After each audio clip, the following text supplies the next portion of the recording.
Sunday, June 6th, dirty laundry.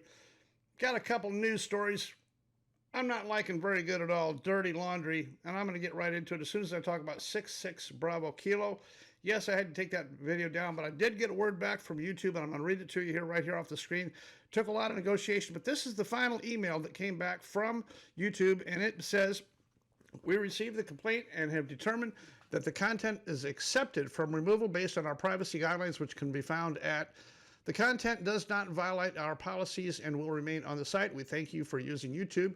For more information about the removal process, check out regards your YouTube support team. So what that means is that they got a complaint, they looked at it, and I was right. I'm entitled to it. I own the material. I did not violate any YouTube policy or privacy. I'm going to re-edit and re-upload that video here eventually, shortly.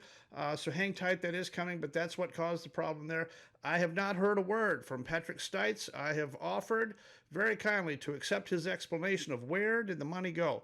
The money from the Walters' family, the Walters estate, where is that money? Not a word out of anybody at Remnant or Patrick Stites or Franklin Financial Investors from Brentwood, Tennessee. Nobody has bothered to tell me or anybody else where that money is, and I'm not going to let go of that. I'm going to keep on going on that. More information to come on that. There is good information out there now that HBO has not only done the 5 series for their HBO Max series, now they're doing a complete TV series. This place is so whacked up.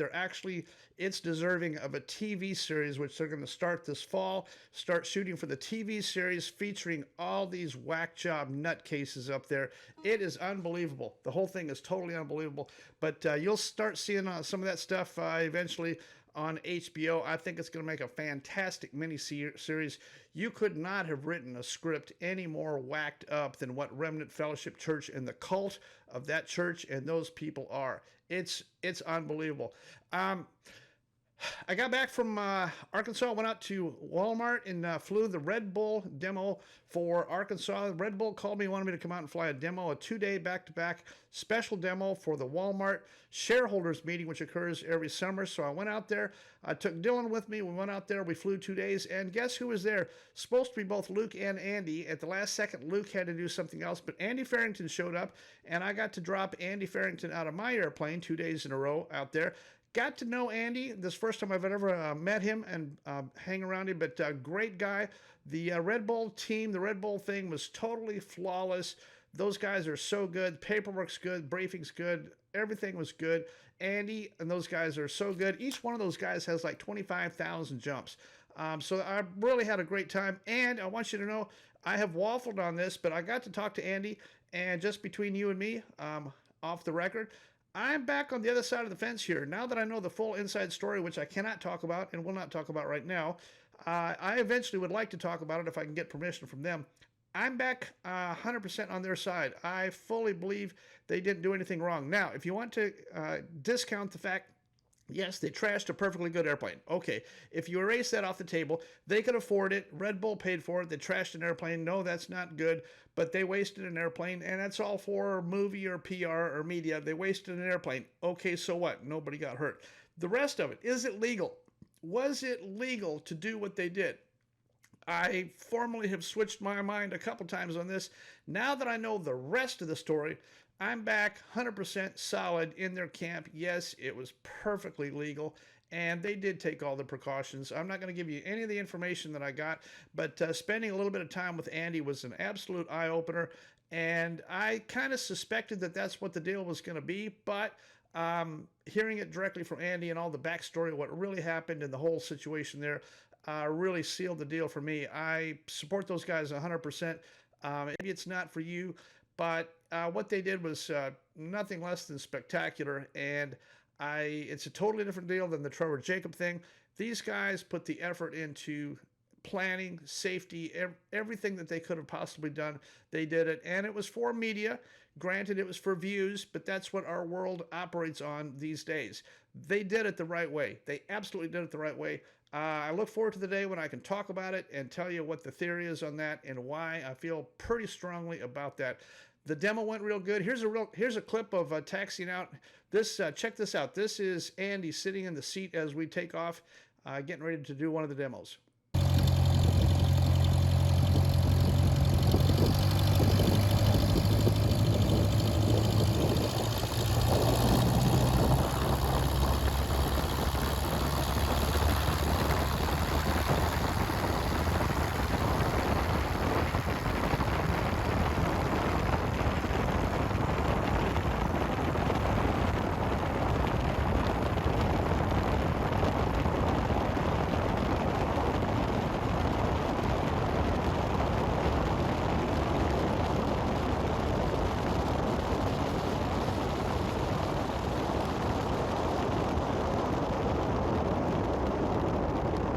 All right, so here's the schedule. June 11 is my birthday. I'll be down in Florida, down at Cypress Gardens. We're doing the water ski weekend. Can't really tell you where that thing's at, but we'll be down there doing the water ski weekend. And then that evening, Grove Roots is a place. I'll put the website on the screen here, Grove Roots. Come join us, 7 p.m. till closing. I'm taking a banjo and crashing the band. We're going to hang out. You don't have to sign up or RSVP or anything. If you're in the area and want to swing by, we're just hanging out and eating tacos and goofing around down there. Should be a fabulous evening outside in Cypress Gardens, which is down just a little bit to the east of Lakeland. June 18, I'll be in Statesboro, Georgia. That's EAA 489. I'll be speaking, doing my AQP thing. Barbecue, food, all the fixing, all the trims. You got to RSVP. Here's your screen. Grab to RSVP, and I'll put the link in the description where you can RSVP to these guys. Just let them know you're coming. You can fly in or drive in. It's the Statesboro Airport. Should be really cool. Should have a great time down there. I don't charge to go do these. If you want me to come to your airport and speak at your group, as long as you got barbecue or some kind of food, I'll consider it, and I always have a great time doing these. I try to do about one a month if I can. It's AQP for General Aviation. I have a great time. Look forward to seeing you there if you want to come down. Okay, the next thing we're going to talk about is dirty laundry. Oh, man. This N number 4978 Bravo. Here's the airplane. This accident happened May 26, 2022, just a few days ago. 18-year-old kid named Daniel Perlman died in this crash, and the media reported engine problems. Let's listen to this. Here's the media reporting engine problems. Right before Daniel crashed in this backyard, he radioed in that he was having engine problems and that he didn't know what to do. The official cause of the crash remains under investigation. So the media gets a hold of this. A guy named Sean Gallagher from the I-Team up there, KTVR, TMJ, or the Lockjaw Station, the TMJ Lockjaw Station. Sean Gallagher. He's not much of a basketball player. For today's TMJ4 reporter, Sean Gallagher. I saw you make that incredible shot. Yeah. What was it from, half court? Half court. You want to try it again? I guess. Let's do it. You do? Yeah. All right, let's go. Ball is life. That's it. All right. Let's go. Come on. Come on, make some noise. Well, Kobe, that's why you're in the news. You missed your shot. And he's not much of a reporter. He missed his 2 bucket shots. He missed his 2 baskets in front of everybody, and he missed on this one. He wanted to report that this engine had 6,000 hours TBO. He went off on a limb getting erroneous information from the web about the TBO of this airplane. Not true in any way. I am totally disappointed in Sean Gallagher and the I-Team that was that stupid. What makes it even more stupid is they relied on a guy named Robert Katz from Dallas, Texas. He's an attorney, not much of a pilot. He does have some credentials. This guy, Robert Katz, he phones in and tells them they're absolutely right that this airplane had 6,000 hours TBO and it shouldn't have been flying. It wasn't any of the above. Now let's talk about what really happened. You saw the stuff, engine failure. Everybody's talking about that this engine failed on this kid and caused him to crash. Not true. Questions today about last week's deadly crash of a small airplane. The I-Team discovered that plane's engine may have been way overdue for critical maintenance. It raises concerns about the plane Daniel Perlman crashed in and the rest of that school's fleet. Sean Gallagher found that information right on the website for Spring City Aviation School. Sean. Yeah, Steve, this crash still under investigation, but an important detail about Spring City Aviation's planes right on its own website. An experienced pilot tells me Spring City's planes may not be safe to fly, a claim the flight school denies. Airplanes continue to take off at Timmerman Airport less than a week after Daniel Perlman died in a crash. While most takeoffs and landings go without incident, there are several planes in Spring City Aviation's fleet that one pilot tells me have grave concerns. If it turns out that the information that we have concerning this particular aircraft is correct, then that is very shocking to me. While researching Spring City, the I-Team found student pilots can schedule their classes online. They can pick their instructor and also research the planes in the fleet, including maintenance times, which revealed a startling discovery. The airplane Daniel Perlman was flying hadn't been overhauled in nearly 8,000 hours. An overhaul is a disassembly and inspection of a plane's engine that the manufacturer recommends every 2,000 flight hours. They are critical to safety. It is absolutely essential that when you think about it in a single-engine airplane, your life is hanging on that one propeller. and the function of that engine. Robert Katz, a 41-year experienced pilot and instructor, spoke to me on the phone about these numbers. I would not touch that airplane with a 10-foot pole. I would not want to subject myself, my family, my passengers, the people whose heads and homes I'm flying over to any sort of undue risk. We had some concerns about flight maintenance for some of the airplanes that you guys are listing. The I-Team went to Spring City Aviation looking for answers. We were met by Jim Furlong, the director of maintenance at the aviation school. Right now, we don't have any comment on that until the investigations. You have 4 airplanes that are well over the manufacturer's recommendation. Are they flying?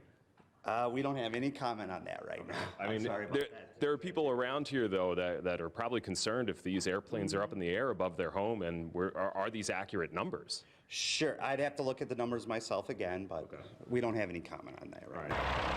After we spoke to Furlong, we saw 3 of the airplanes we had questions about from the website. 2 had just landed from flights over Milwaukee. According to the Spring City Aviation site, this plane was at 6,100 hours since its last overhaul. Another was close to 7,000 hours. And this last one somehow had a negative time between overhaul, according to the site. Are these planes safe to be in the air? They are safe, absolutely. We take great care in doing that. Let's listen to this. Here's your actual ATC. Listen to this. Ground reporting engine failure. It's not working. Not working. 978 Bravo, tip tower, roger. I'm stalling. I don't know what to do. Are you solo? I'm sorry, I didn't have my flaps up. So he's talking about his flaps. He said, sorry, my flaps. Sorry, my bad. I didn't get my flaps up. I'm sorry, I didn't have my flaps up. He does either a touch and go or a go around. I'm not exactly sure which exactly yet, but I will find out. He did not retract his flaps. That's what caused his slow speed. He couldn't get the thing to perform, and he couldn't figure out why. He's calling asking for help. How come my airplane won't fly like it's supposed to fly? So he finally retracts his flaps. He retracted them too fast, and that's what caused his stall. This is either a messed up go around or a little bit of lack of training, or in this case, Daniel Perlman, I can't find any credential anywhere on the FAA website where he's even got a medical.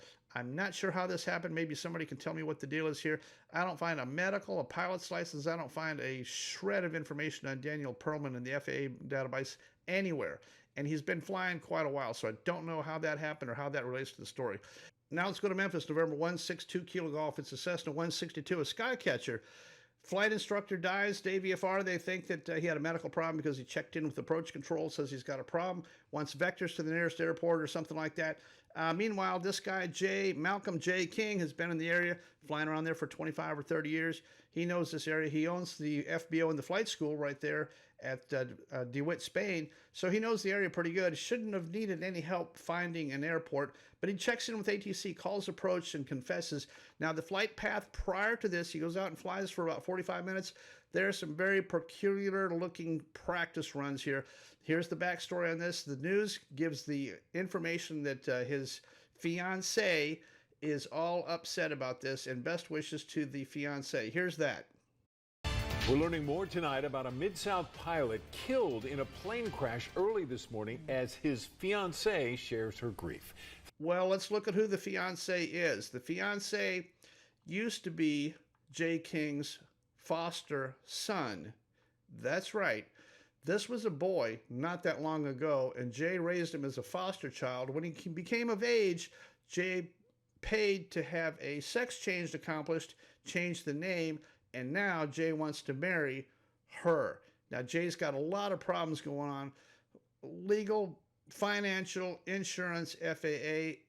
He owes a lot of people a lot of money. He takes out a big insurance policy recently. This is all hearsay, but it's coming from the people who were around him.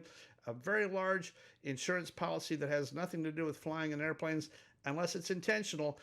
If he's going to die on an airplane, it's got to be an accident, and he does. He dies in an airplane, and it sure looks like an accident.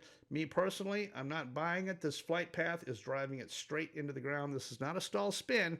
This is driving it straight into the ground, leaving his fiancée, who used to be his foster son. It's a sick situation. I can't believe it, and it's one of these total whacked up things that you just can't believe. But that's the story on that. You come to your own conclusions and let me know. I'm thinking that Jay had about all he could have of this earthly life and needed to check out. Need to leave some insurance money for somebody behind. The recipient of this insurance policy is going to come out okay. They're going to pay for the airplane because it was all an accident. I'm not exactly buying it, but we'll see. I'm going to watch this one and see what comes out in the autopsy and the rest of the stuff afterwards. But that's the backstory on Jay King. It looks pretty sickening to me. The whole thing is completely sickening. Anyway, my friend Don Henley told me not to do this, but I'm going to go ahead and do it anyway. I started this song off the Don Henley. Dirty laundry. It's all about media and media trying to fabricate and change things and figure and do stuff that they're not supposed to do. I'm going to do something I'm not supposed to do with this banjo song here. I'm putting a banjo on a Don Henley song. Should not be done, with my apologies to Don Henley. Here it is at Warp Factor 2, Dirty Laundry.